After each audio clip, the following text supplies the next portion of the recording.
অক্ষয় তৃতীয়া পাঁজি মতে পয়লা বৈশাখের পর বাংলা বছরের প্রথম শুভ দিন। পয়লা বৈশাখের মতো এদিনও হালখাতা হয় দোকানে দোকানে। সেই উপলক্ষে লক্ষ্মী গণেশের পুজো করাতে এদিন বিভিন্ন মন্দিরে ভিড় করেন ব্যবসায়ীরা। স্বর্ণ ব্যবসায়ীদের কাছেও শুভর বার্তাবাহক অক্ষয় তৃতীয়া।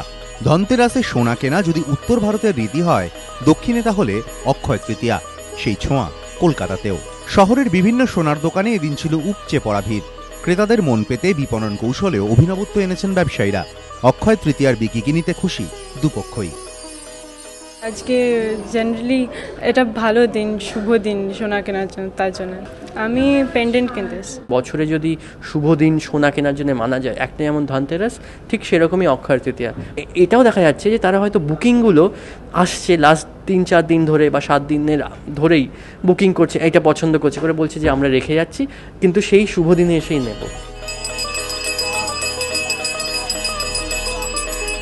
শুধুই কি হালখাতা বা নতুন গয়না কেনা? এদিনই ঘটা করে দেবী দুর্গার খুঁটি পুজো সারল কালীঘাট মিলন সংঘ।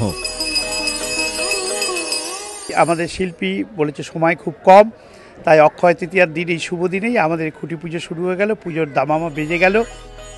দুর্গাপুজোর এখনো 150 দিন বাকি, তবে এখন থেকেই কার্যত শুরু হয়ে গেল শহরের শারদোৎসবের কাউন্টডাউন। সঞ্চয়ন মিত্র, এবিপি আনন্দ, কলকাতা।